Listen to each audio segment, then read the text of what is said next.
So, hello everyone. Today we are joined by Matt, and I am so excited to have you here on Retention Chronicles. We're going to get into a lot of amazing stuff, but before we do so, Matt, I would love if you would say hi, introduce yourself, give your background, and why you're on the podcast today. Sure. Thanks for having me, Mariah. To give you a brief overview, I started a business when I was 17. Since then, the last 15 years, I'm 33 now, I've had about 26 different businesses across 10 different verticals. I think throughout my life, I optimized more for experience rather than, I guess, money. Otherwise, I would have stayed in one business. And through that, I've learned a lot, which hopefully I can share today. Yeah, no, that's awesome. I would love to go into your background because I think it's very interesting. And like when I saw that, are these the correct numbers? Like 26 different companies? Yeah. Is that Yeah. correct? Okay, yeah. Companies or 10 brands. verticals. Yeah. Crazy stuff. So like tell us all about that, kind of what background led you to founding 26 different companies and 10 brands. Like what have you always kind of been entrepreneurial like ever since you can remember? Yeah, ever since I can remember when I was young, I think I was. There's probably a story of I remember mum telling me when she gave me $5 to go get a drink or something in the shops. And I went to the shops and I saw like these toys that I wanted. And I went back and asked for more money. The toys were like $20. And she didn't want to give it to me. So I went back to the shop and then my mind just started rationalizing how can I make the extra $15 delta. So I bought 10 pens and sold them door to door and made my $20 and bought the toys. So potentially something would That's have been amazing. yeah, inside me when I was younger. I don't know. But I think I was lucky enough at the age of 17 to start working at a business coaching firm, consulting firm. I was doing the telemarketing. So I got to speak to like 100 businesses a day, trying to sell them on business consulting. And through that, being as business owners every single day, I just see a lot of businesses, the numbers they're doing, the employee size, their profit margins. So I think, yeah, that gave me a big advantage as to an outlook on the business world. And when my first business was telemarketing, I went out and started, I guess, my own business in the same field that I was in. And ever since then, it just kind of, I guess, compounded because like anything, when you become ultra obsessed with something, your mind just starts to see opportunities where they're potentially not.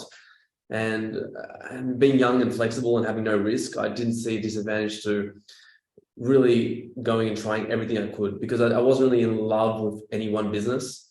And yeah, so I just really optimized for experience and went against the grain of what everyone was telling me to stick with one. And I just kept starting new businesses.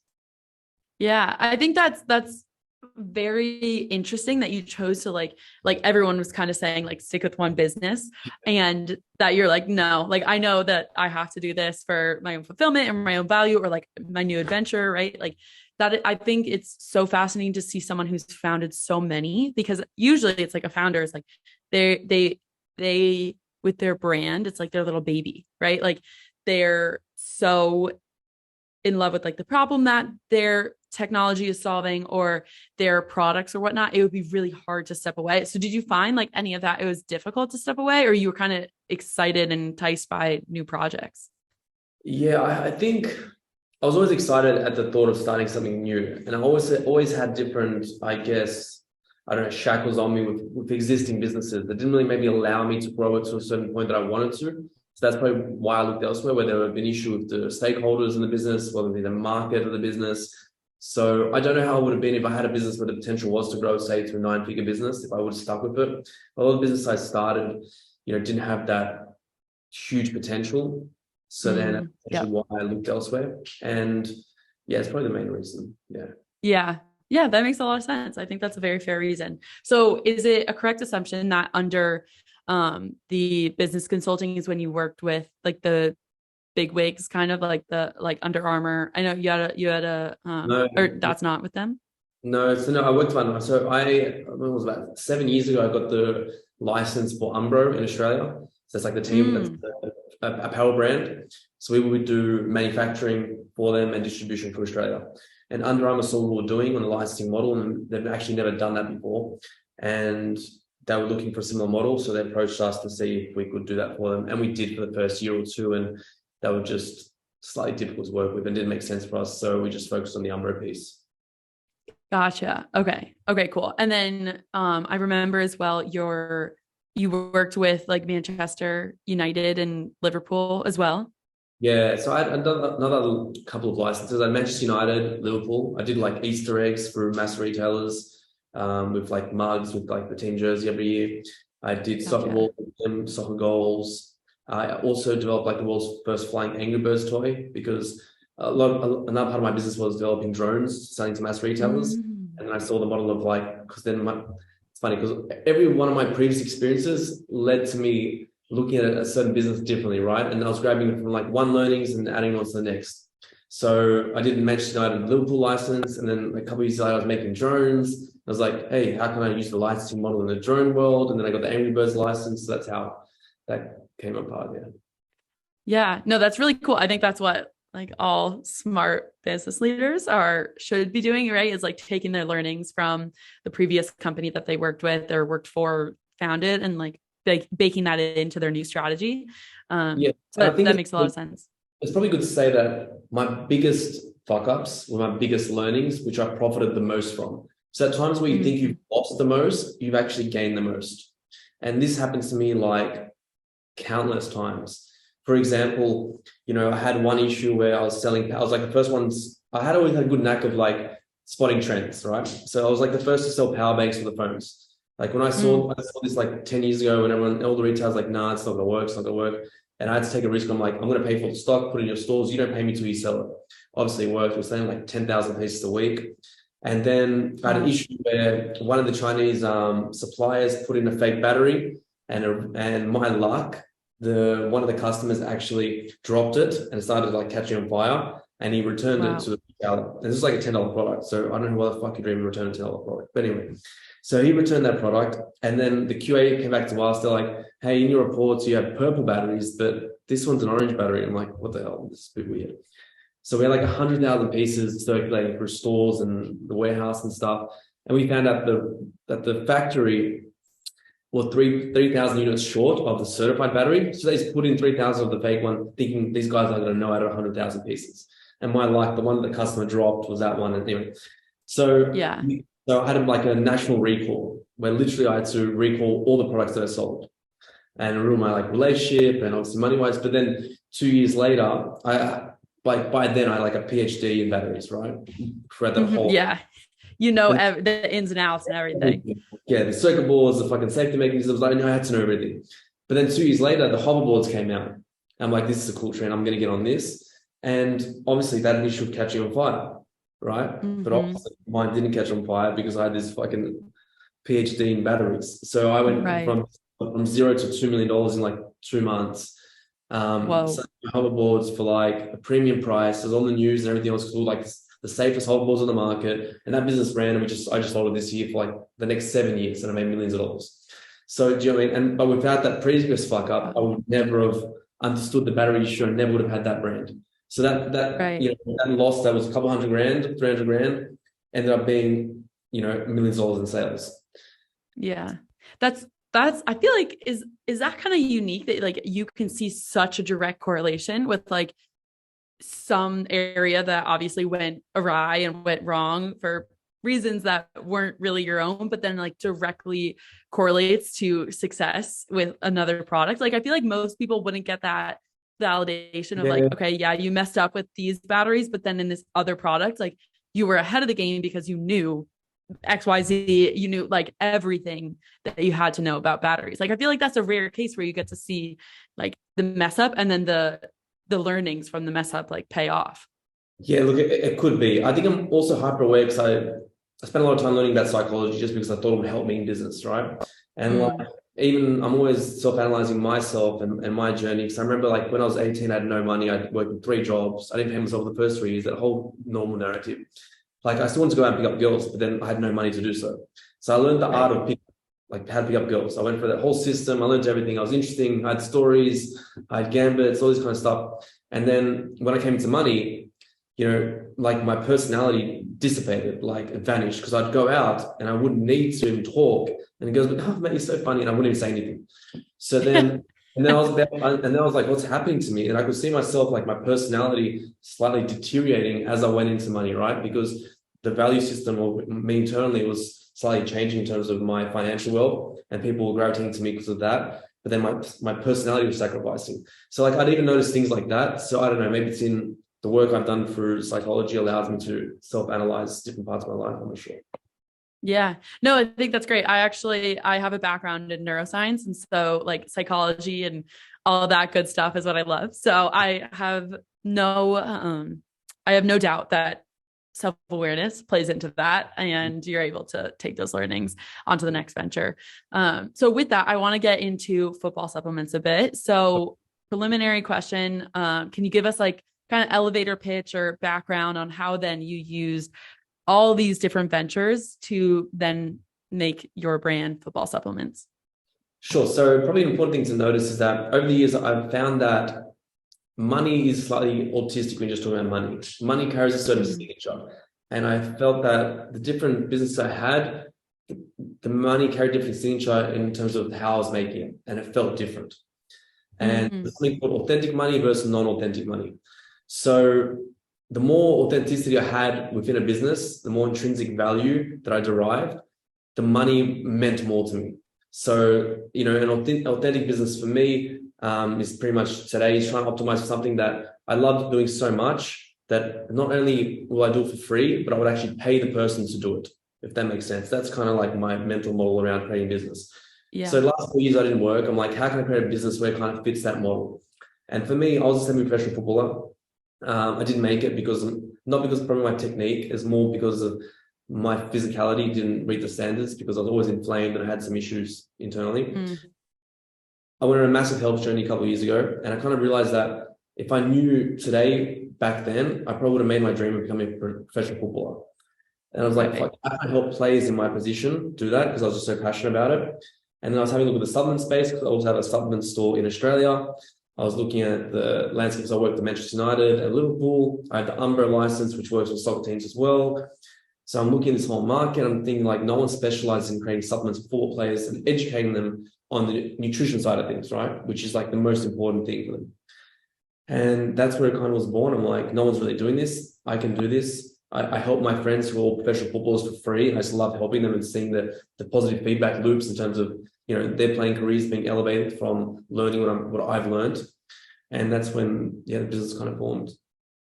Yeah, that's great to have like such a direct correlation or like have an in with the business, right? Like your background really, I'm sure we haven't talked about it, but I feel okay making the assumption that your background very much influenced your knowledge around the space and the supplements that, the supplement space as well, like you said, your background. So I think that piece, like when I was just looking through your guys' website, because of course I had to do my background, my research. So like one thing that really stuck out was the education around players. And I was a collegiate athlete myself. And so like, I know the process of recovery and like trying to educate athletes in the space.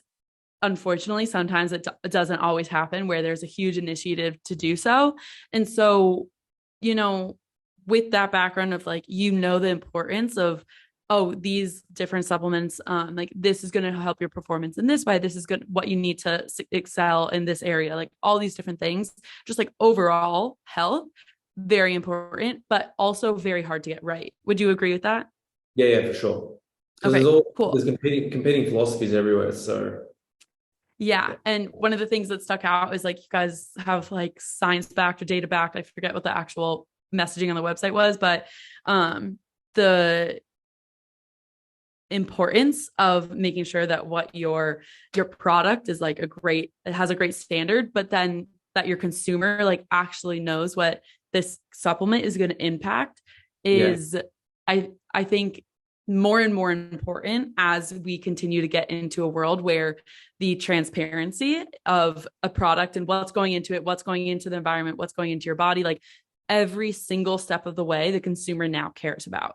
Would you say like that you see that on the football supplement side? Because we see that on Malomo's side. Like that's one of our biggest things of the customer wants information, like all the information, whatever information you can give a consumer, they want to lower that veil and want to know more. Yeah, I think that is the case for most industries.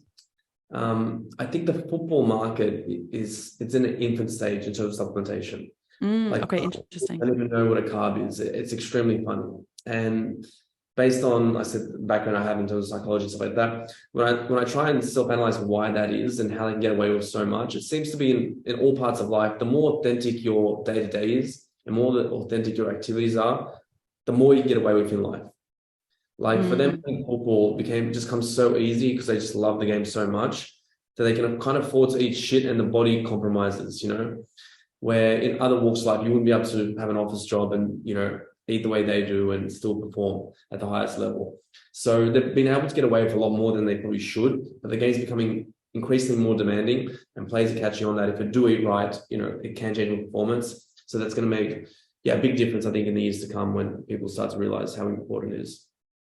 Yeah, I love that you drew that distinction of like, you can, just because of your lifestyle, like get away with more in the health world. And it's super ironic because obviously like athletes, you think they must know everything about nutrition and health and like maintaining your body, but because of their situation, they might be the first thing to go when you're stressed or tired or exhausted. Well, you think about it like rationally, to do something that you like love to do and froth over, do you really have to feel great to go do it? If anything, doing it's going to make you feel good, right? Yeah.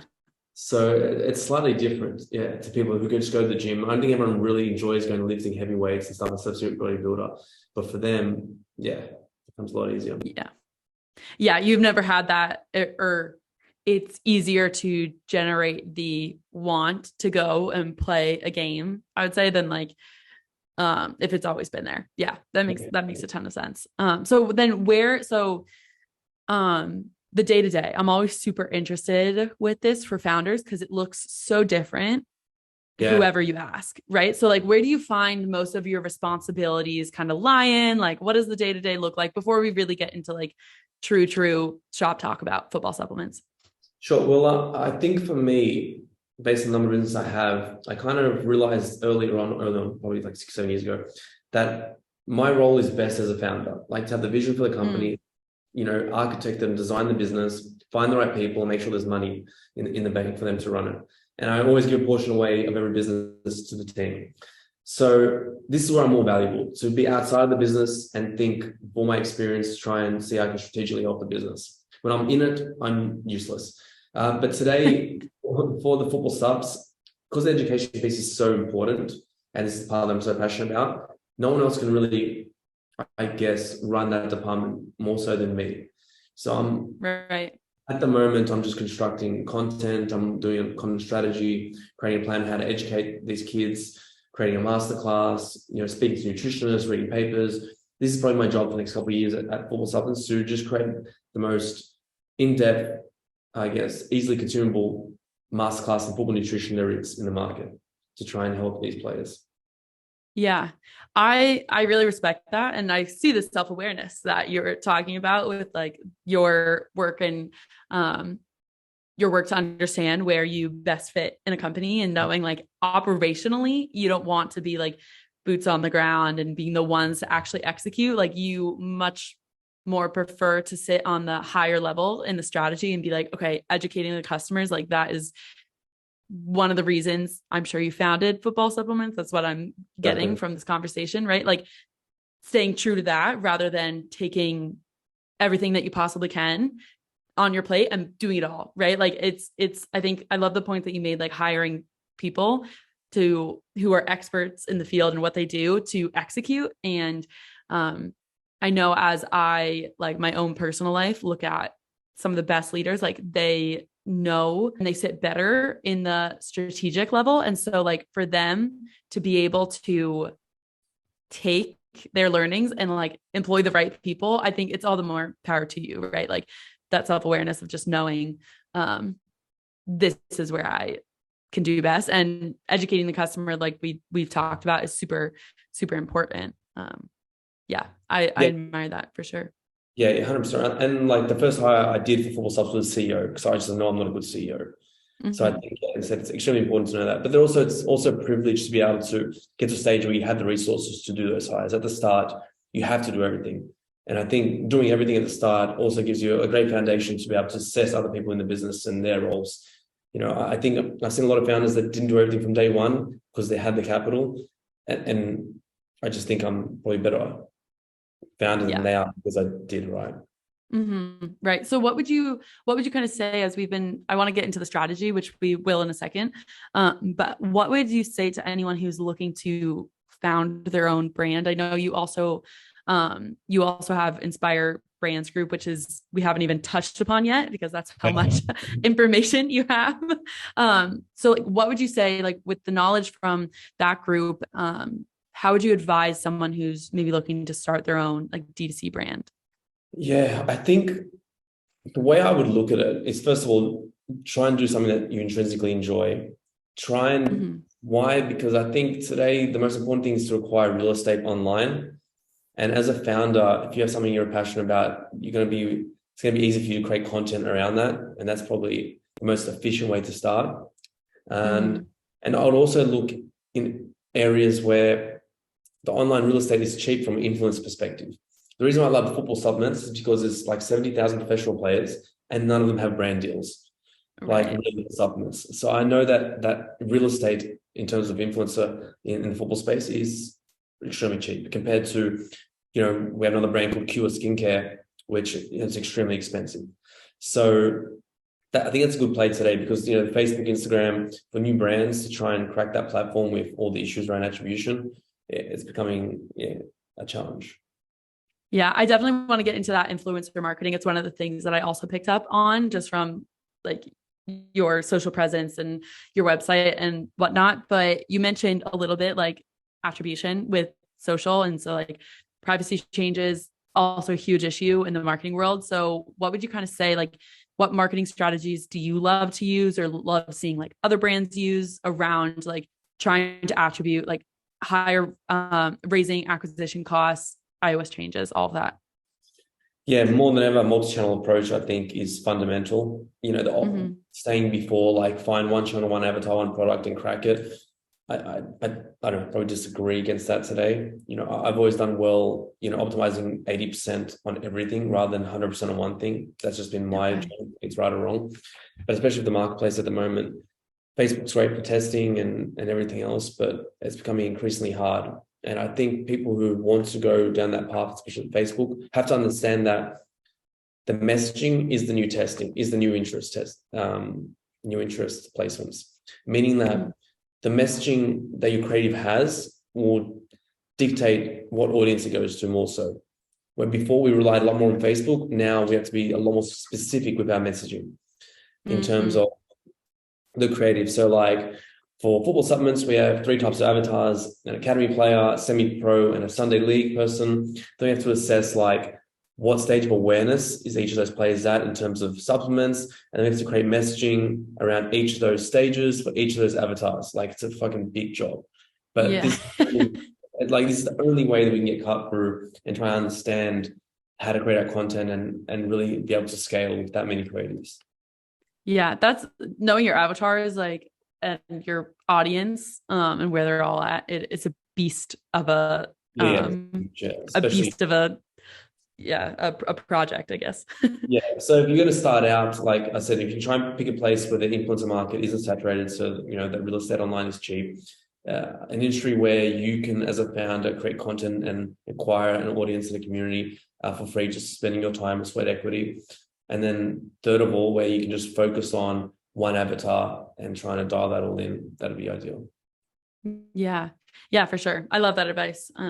Let's talk about the influencer marketing as well, because we've like circled around it. And as you said, like there's a lot of opportunity in influencer and affiliate marketing in your category or your vertical. So I saw it just as from, consuming the social presence, the influencer appeal, right? Because you have all these different players and you have people's favorites. And correct me if I'm wrong, but it seems like there isn't as much, like if you're not in the football world, then you wouldn't necessarily know a ton about like different players. Correct. And like if you're not like me, I like watching sports, but I'm not like I couldn't Yeah. rattle off, like let alone like NFL players, which America obviously like biggest sport, but like let alone any other sport, right? I might be able to get 10 across different teams. So with like the influencer marketing, I'm saying this even to build up to the point that even though I don't know specifically who the best player is or who the best team is or any of that, I can still see, oh, you have an influencer who really likes your brand. That social proof still resonates, even if you aren't a huge fan of football or are in the weeds or in the niche. Like you don't know all the details, right? So like, what kind of, did you always know that with your background in football, like semi-pro? Did you always kind of see that opportunity there, or is it really once you like started thinking about marketing strategy that you employed that? Yeah, it's when I started thinking about marketing strategy and if I was going to start the business, because I knew that'd be a large acquisition channel for us. And yeah, as soon as I thought about it, I guess somewhat at a deep level, I could see that opportunity because no, it's like an untouched market. These players don't have the ability to monetize their audiences. They just haven't done it.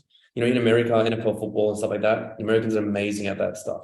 Where in Europe, they're very far behind. Mm-hmm.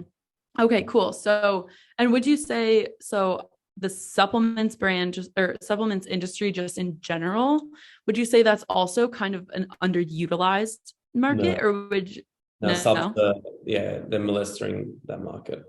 Okay. That's what I was kind of understanding, but I was like, maybe I need to check myself because I'm wrong. Yeah, Because I was like, I feel like, yeah, okay. So it is this interesting like spot that you're in where it's supplements in general really, really, really relies heavily on influencer marketing. And then football hasn't really caught up to that in the supplements industry. So that's correct, right? yeah, correct, exactly. Okay, cool. So what would you say then, like, how has that helped football subs in general? Like, as far as the marketing plays, like the customer, do you get a lot of feedback from like customers where it's like, oh, this is my favorite football player or my favorite, To like be honest, this there's was the thing that convinced me? yeah, look, I think for us it's slightly a blind spot because there's a number of ways we could acquire these influencers, rather through team deals, through agents, through players direct. And what we didn't really, I guess, plan ahead with is the form of the team or the player before Mm, signing. And this ultimately depends on how well the ad works. So if we sign a team and they're doing like shit, mm-hmm. like the comments are all like, these guys are losers, they're losing. So if they're taking these supplements, then they're probably not working. Yeah, so we didn't realize how volatile that could be. Okay. That's super interesting. Yeah, Yeah. Okay. So how, made some so big then, oh, what's that? we made some big learnings. And like we had Okay. signed with one team for 3 years, which we probably wouldn't do unless, yeah, we like us signing a team is a big gamble depending on the team's performance. So at the moment, we're trying to do a lot shorter, sharper deals to try and acquire customers rather than long-term deals. Okay. Interesting. So would it be less volatile then, in your opinion, to like sign a player individually? Yeah, Would you would say than like a team? Yeah. definitely. Okay. That's really interesting. How are you, like, how are you, are you finding most of these either teams or players through ads, like you said, with the avatars that you're targeting, or how do you acquire them? Are you like using a software? No, the teams it's through network only. We can't really get to those teams anywhere else. Okay. Gotcha. Super interesting. Okay, cool. So what's the process look like then for when you have these influencers? We talked about like educating the consumer, right? So I'm just curious, like what does it look like when you say you get like a new team or a new player who is like, I really like football supplements, I want to um be an advocate, be an affiliate for your brand? What does that kind of look like for like education? I know you mentioned a lot of your day-to-day is creating that content. So what have you found like the most success in, what resonates with the influencers that you have on your team? Yeah, I think it depends on who the influencer is. The influencer is a coach, or it's a player, or if it's a nutritionist. Mm, So there's different levels and different messaging for all of them. You know, the players, other players want to see their routine and what they're using. There's not much education there. So instead of just timing, like I take this at this time, that at that time, the nutritionists are more explaining why they're taking it, right? And then the teams is also more of a story as to why, the science and the benefits. So players is more frequency and timing and what they're taking, and the other ones are more educational in terms of what these actually supplements are doing. Okay, cool. So largely your market, like your ICP, is obviously, like you said, the three avatars of like ranging levels of professional football. Do you ever see like non-professional football players looking to get into supplements? Like I'm thinking like I don't really know if collegiate football is like, Yeah, so like our avatars are semi amateur players, which are Sunday leaguers, then Sunday leaguers. academy, and then semi-pro. So, we have a pre-game supplement that increases your energy, focus, and endurance, which anyone can take, especially if you're not training during the weeks and you got a job and stuff like that. It's obviously a stimulant that'd be fantastic for you to, I guess, raise your game. And then also recovery shakes, because they'll be more sore potentially than the actual semi-pro or professional, because I haven't got the time to do all the other recovery practices that are necessary. So it's easily applicable to both. Okay, gotcha. I think those Sunday leaguers, like a little bit of miss on my part to be like, okay, Sunday leaguers, what does that mean? Yeah, and I think that's, it's more European thing, UK, something, I don't know. And you guys probably call it amateur league. Yeah, I think that's where it is. Okay, cool. So that's really interesting to see or to hear about. So with education, at least from Malomo, like post-purchase, we see a lot the need for educating, obviously, your customer. We talked about it a lot, your consumer. And so how do you actually roll out those strategies? Like after, say, someone is buying from you, like what does the post-purchase journey look like for football subs? Yeah, once they come into the funnel, we're trying to educate them also on the actual specific products and how to use them and at what certain timings. That's probably the main focus for us. And also the continual educational process as to new findings, new science in terms of the landscape of nutrition. Okay. So you'll like write if, like this comes in from like the nutritional level. Yeah. Yeah, so like FIFA wrote did a new paper, did a new research document that stated, players are not meeting elevated energy requirements, especially in the last 30 minutes of the game, because they are not topping up the glycogen stores, etc. So yeah. Interesting. Okay, cool. So yeah, you'll share that content, whether it's from like in-house or, other FIFA or other, organizations. Okay. So and we're a couple more questions for you. So in terms of retention and acquisition, I feel like a lot of the times they're pitted against each other, because it's like, obviously a lot of brands want to acquire new customers. Like that's right. Like that's how you do business. Yeah. So, but there's also the rising costs of acquisition. And so with Malomo, which we're much more, and especially this podcast, we're much more focused on retention. They're obviously very tied. They're tied closely together. But what would you say, like, for your strategy in terms of focusing on, do you focus on acquisition more? Do you focus on retention more? Is it kind of even split? What would you say there? Well, it's a new business, so it's all acquisition at the moment. We're not investing heavily in retention until probably another 12 months' time. The retention is part of the educational process, so I'm sure we'll be able to retain people through that. But it's not something we're super focused on now, because there's so much to test on acquisition level. And I think that's where all our focus is going at the moment. Okay. Super interesting. But just on that as well, like our main plan, I think this name, like Cure Skincare, we'd like to have a retention model where we're having the influencers help us retain the customers.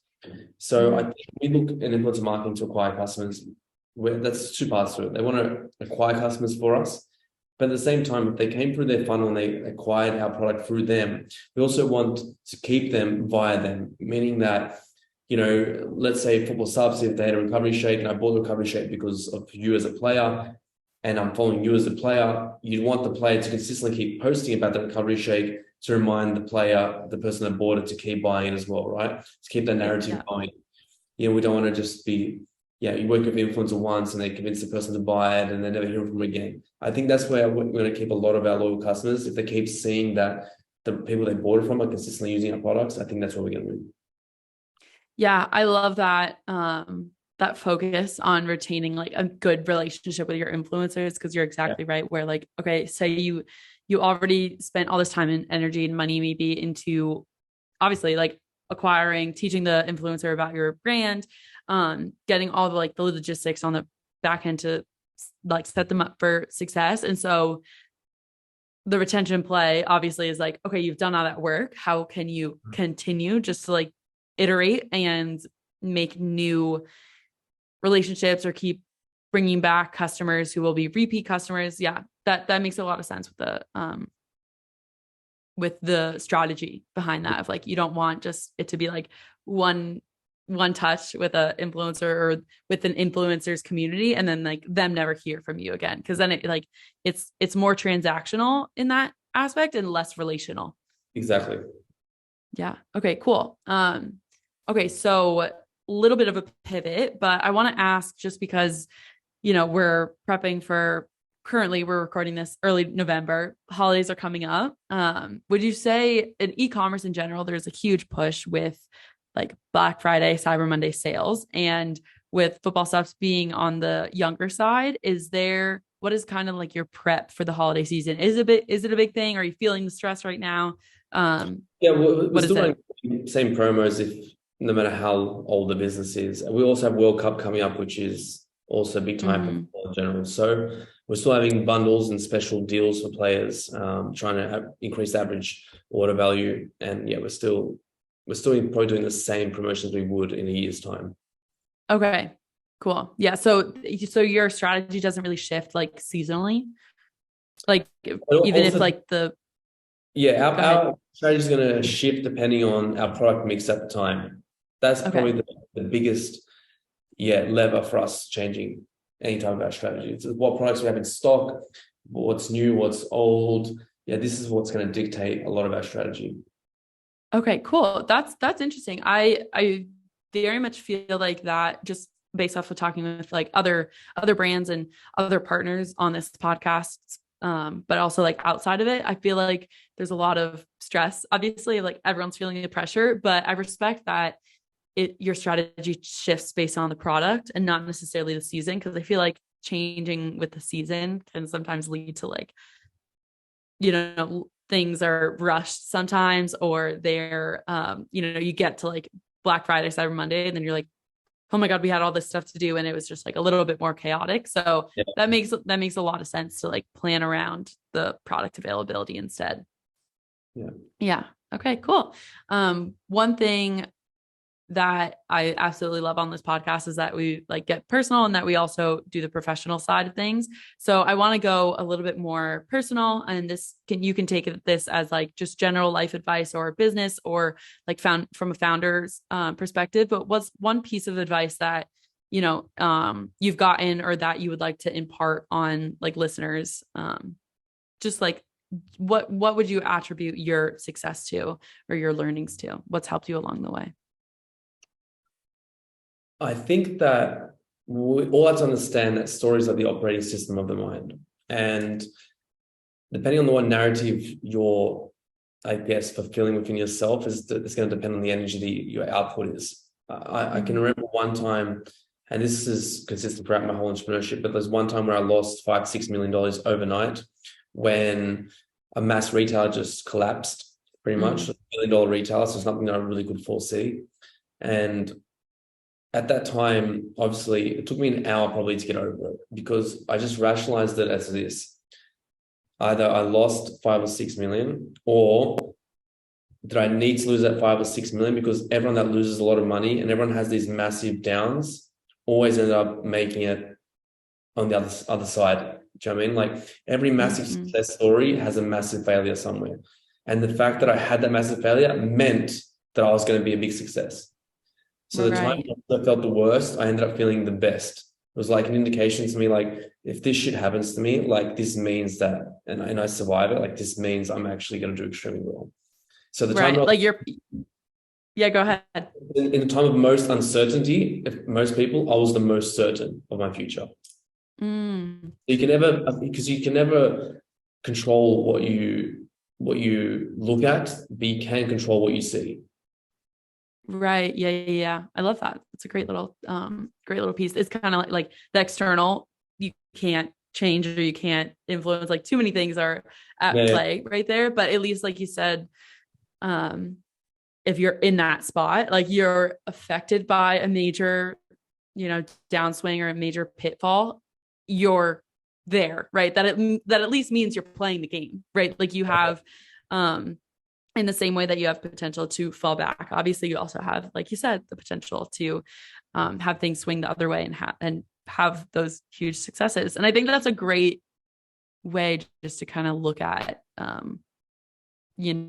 there's always going to be ups and downs, but like you said, the perspective and how you're looking at it is what you can affect and how you can be the influence on how you're feeling.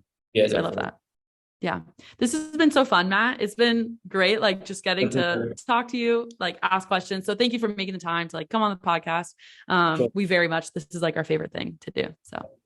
Yeah, I love it also. So you were great. I think, you asked some great questions and you listened in and you were able to, I guess, add value as well to some of my stories and concepts. So that was good. Oh, well, thank you. I will take that with me. That just made my day. Thank you, Matt.